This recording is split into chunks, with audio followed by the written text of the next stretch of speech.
1박 2일간의 방북 일정을 마친 마이크 폼페이오 미국 국무장관이 미북 정상회담 이후 처음으로 열린 고위급 회담을 마치고 7일 평양을 떠났습니다.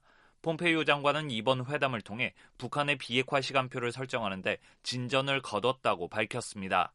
미국의 협상단과 함께 방북한 외신들에 따르면 폼페이오 장관과 김영철 노동당 부위원장은 전날에 이어 7일에도 미북 정상회담의 후속 조치를 논의하기 위한 회담을 진행했습니다. 이 회담을 통해 양측은 동창리 미사일 엔진 실험장 폐쇄를 위한 실무 회담을 조만간 개최하고 오는 12일께 판문점에서 한국전쟁 당시 전사한 미군의 유해 송환 문제를 논의하기로 합의했습니다. 회담은 오전 9시부터 오후 3시까지 열린 것으로 알려졌으며 김정은 위원장과의 만남은 성사되지 않았습니다.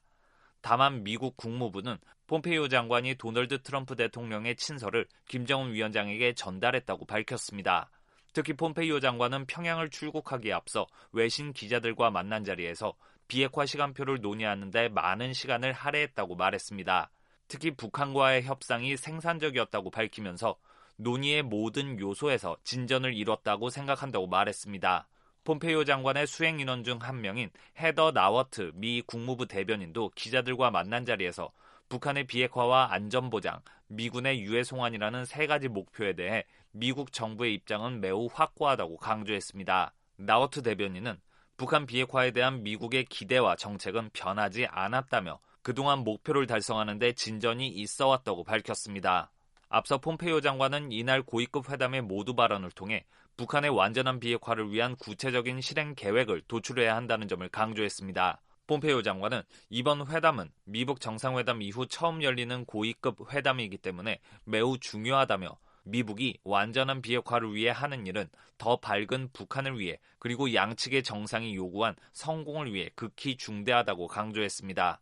이에 김영철 부위원장은 이번 회담이 매우 중요하다고 화답하면서도 나에겐 분명히 해야 할 것들이 있다고 말하기도 했습니다.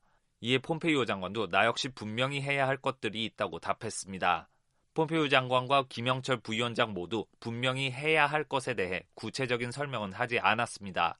하지만 이는 북한의 비핵화를 위해 미북이 각각 요구하고 있는 전제 조건일 것으로 풀이됩니다. 평양을 떠나 일본 도쿄에 도착한 마이크 폼페이오 국무장관은 8일 한미일 외교장관 회담에 참석해 방북 성과를 설명하고 후속 절차 등을 논의할 예정입니다. 이어 8일부터 이틀간 베트남, 9일부터 이틀간 아랍에미리트를 방문합니다.